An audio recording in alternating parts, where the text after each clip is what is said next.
Hello, हाय, नमस्कार। मैं हूँ सौरभ चंद्र केसरी और अपने यूट्यूब चैनल में आपका स्वागत करता हूँ। हम लोग कर रहे हैं यूपी एलटी ग्रेड। यहाँ पर देखिए गलती से हमने क्या लिख दिया है, मैथमेटिक्स लिख दिया है, ठीक है। लेकिन कोई बात नहीं है, देखिए, क्योंकि मैथमेटिक्स का भी बना रहा था तो उसमें जो है मैथमेटिक्स लिखा गया है, ठीक है। अब ये देखिए जितने भी हैं मैथ का ही दिखेगा आपको, जबकि हमने बनाया क्या है, हड़प्पा सभ्यता का बनाया है। तो इसके लिए सॉरी।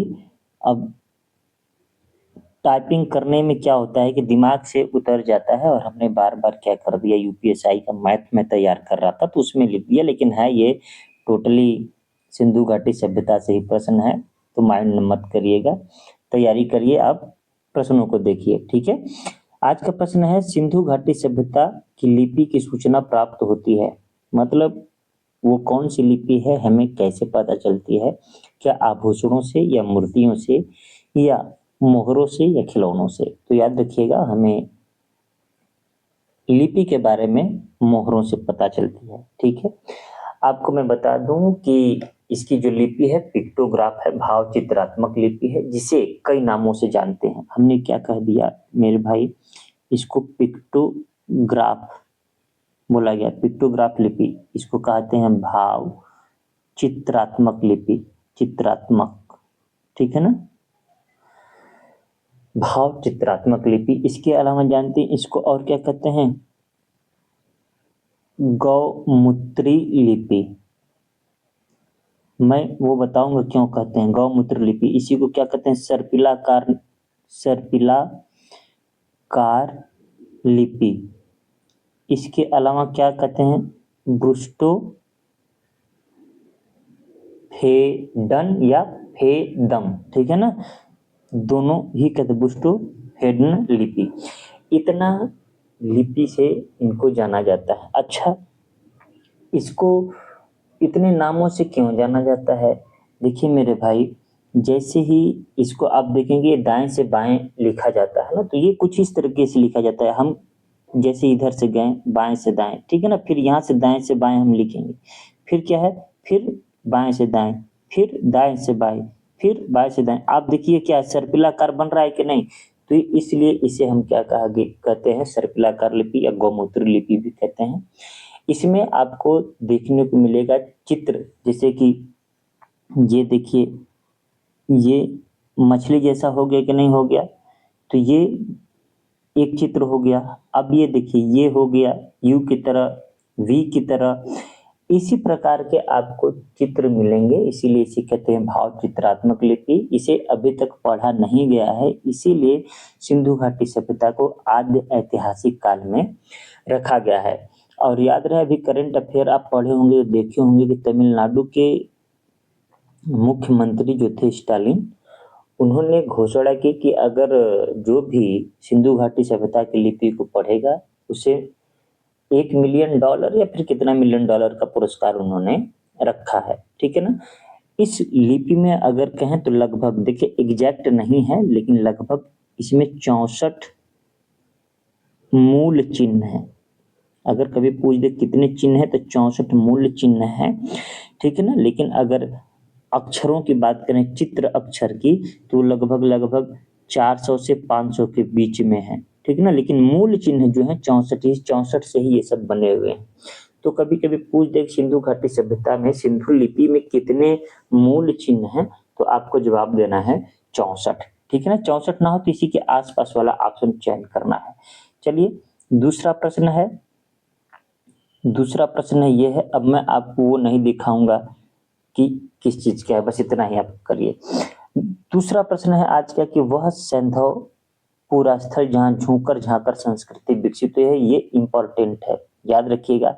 जैसे जैसे इसका पतन होने लगा सैंधव सभ्यता का, वहां पर संस्कृतियां विकसित होने लगी, ठीक है ना। तो याद रखिएगा, झुककर झांकर संस्कृति चनहुदड़ो में विकसित हुआ था। जब चनहुदड़ो का पतन हो रहा था, अर्थात सैंधव सभ्यता का पतन हो रहा था, तो मतलब इसके परवर्ती जब ये पतन की ओर था, तब झुककर झांकर संस्कृति चनहुदड़ो में क्या था, विकसित हो गया था या होने लगा था, ठीक है। अच्छा, चन्हूदड़ों के खोजकर्ता कौन है या फिर उत्खननकर्ता कौन है, तो आपको याद रखना एनजी मजूमदार। ये कैसे याद रखना है, बस आप ऐसे याद रखिए चन्हूदड़ों, कितना मजेदार नाम है ना, चन्हूदड़ों, तो मजेदार नाम है इसलिए मजूमदार मैं ऐसे याद रख लिया हूँ, ठीक है ना। यहाँ पर जोकर झांकर संस्कृति विकसित हुई थी, इन्होंने 1931 में इसका उत्खनन किया था। यह कहाँ है, तो आप कहेंगे कि यह भी सिंधु नदी के किनारे आपको मिल जाएगा। क्लियर है। नेक्स्ट प्रश्न की ओर बढ़ते हैं। नेक्स्ट प्रश्न है हमारा, झूंकर संस्कृति एक प्रारंभिक हड़प्पीय संस्कृति है? नहीं, हमने कहा कि प्रारंभ में नहीं थी।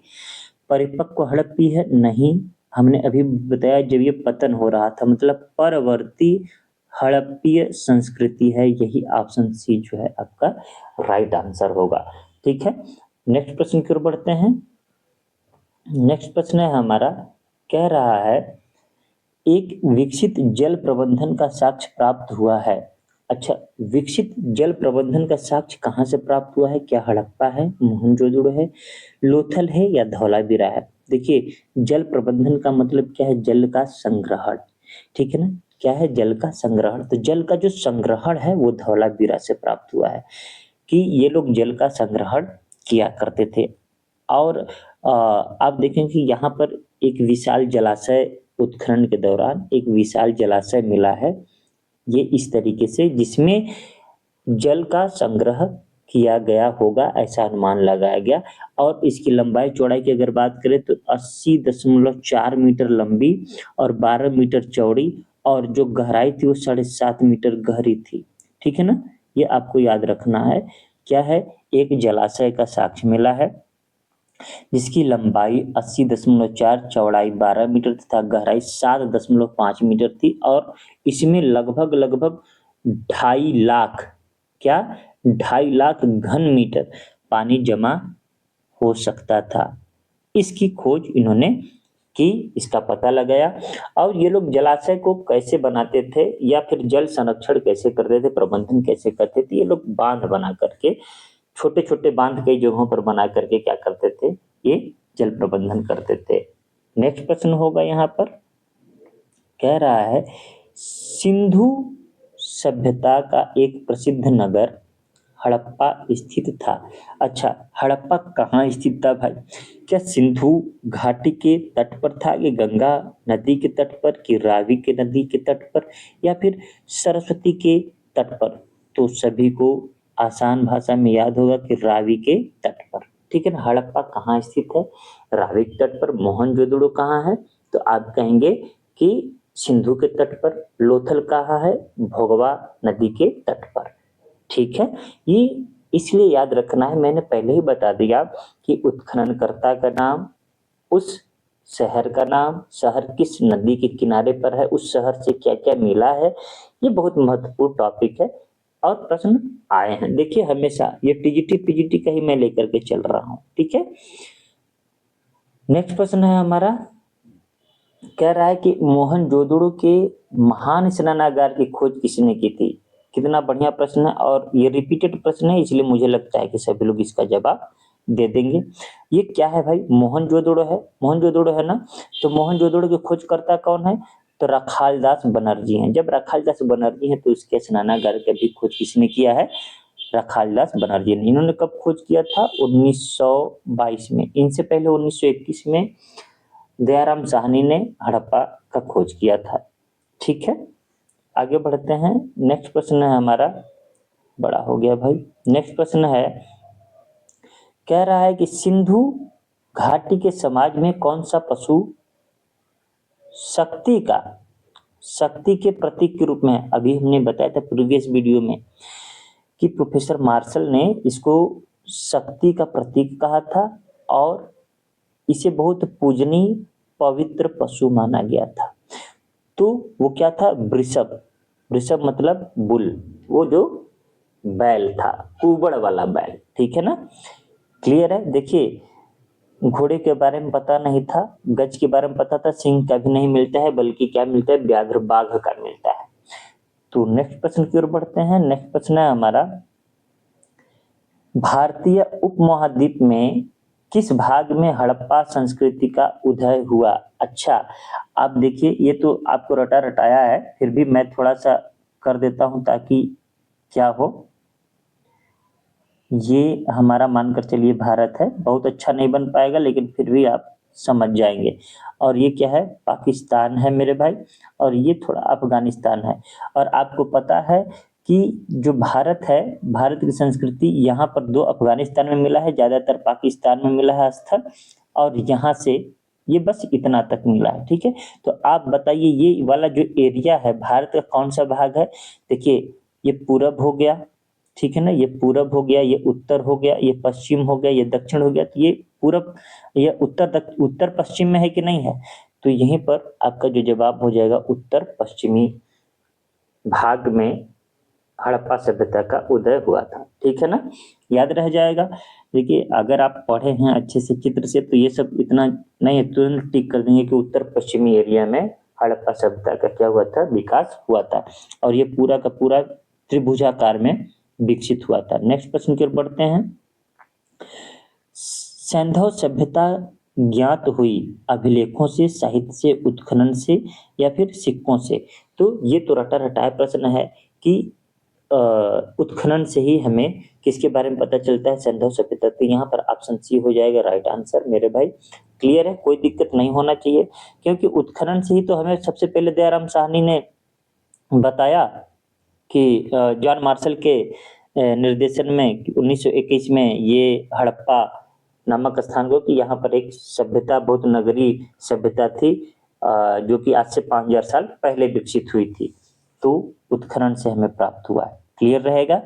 नेक्स्ट प्रश्न, नेक्स्ट प्रश्न कह रहा है कि हड़प्पा का आरंभिक उत्खनन किसके द्वारा किया गया था? अभी अभी हमने बताया ना, दयाराम साहनी 1921, तो कोई दिक्कत नहीं है, जॉन मार्शल के निर्देशन में। नेक्स्ट प्रश्न है, सिंधु घाटी सभ्यता के निवासियों को किस धातु का ज्ञान नहीं था? मेरे भाई सोना का ज्ञान था, चांदी का ज्ञान था, तांबा का ज्ञान था, लोहे का ज्ञान नहीं था। ठीक है ना, ठीक है, क्यों? क्योंकि ताम्र पाषाण कालीन जो संस्कृति थी नव पाषाण कालीन के समकक्ष थी, और उसी के समकक्ष धीरे धीरे सिंधु घाटी सभ्यता भी थी, इसलिए तांबा का तो प्रयोग ये लोग करते थे।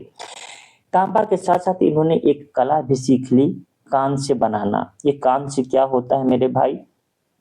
तो कांस्य होता है टिन को तांबे के साथ मिला दिया जाए तो एक नया धातु, मिश्र धातु बन के तैयार हो जाता है, और उसका नाम होता है कांस्य। इसीलिए सिंधु घाटी सभ्यता को कांस्य युगीन सभ्यता भी कहते हैं।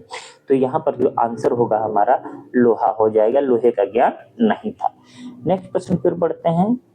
नेक्स्ट प्रश्न है हमारा, मांडा का पुरातात्विक स्थल जो भारत की सीमा के अंतर्गत हड़प्पा संस्कृति के उत्तरी छोर को चिन्हित करता है, किस नदी पर स्थित है? देखिए ये रिपीटेड प्रश्न है। ये मांडा कहाँ है? उत्तर में है, उमा, याद है ना, उमा पशु को पुआल दे दो। और ये जम्मू कश्मीर में है, कहाँ है भाई? चिनाब में।